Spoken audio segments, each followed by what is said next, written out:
What's up, ladies and gentlemen, and welcome back to this episode of Team GLOCK University. Now, I know some of you are going to disagree with what I'm about to say, but here it goes. There's no better way to train than competitive shooting. There's no better way to train than competitive shooting. And here's why.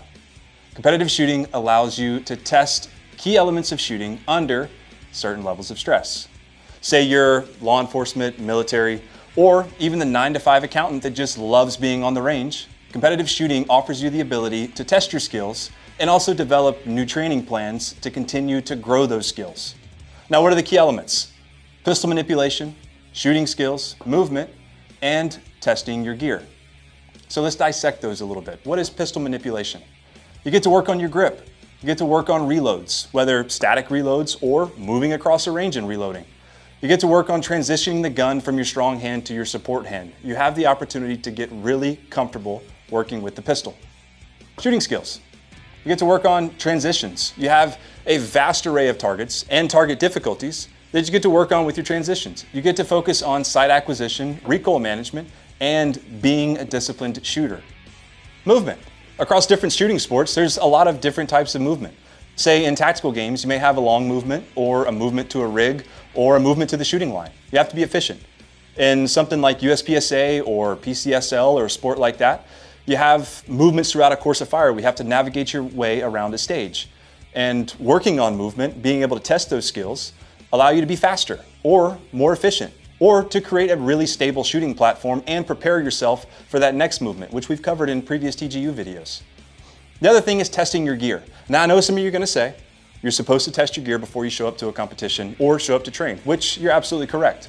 But there's also a lot of unknown factors that we can't account for.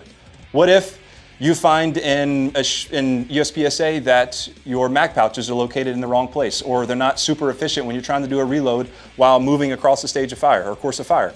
You get to test that, you get to see that. What if the range is super muddy and it's a rainy day and your gear is not holding up to the conditions that you're currently in? What if your holster's in the wrong spot and every time you draw a pistol, when the buzzer goes off, you're not getting the correct grip or the grip that you're expecting based off of static range training?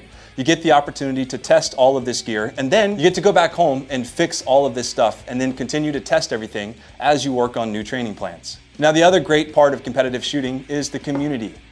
The community is the exact reason I got into competitive shooting. I've been doing this for 22 years, and I started doing it because it was an opportunity for me to hang out with my dad more. That was something that we did as a father-son duo, and I was able to spend time on the range with my father and compete. And we had a great group of guys around us that helped me. They helped me learn the sport.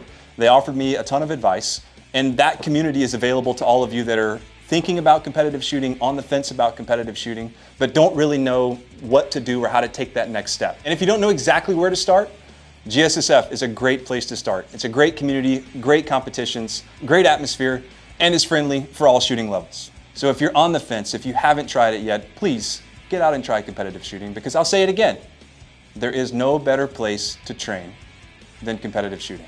As always, ladies and gentlemen, thank you for watching this episode of Team GLOCK University. Next episode, we're going to be back on the range, so make sure and stay tuned. We'll see you guys next time.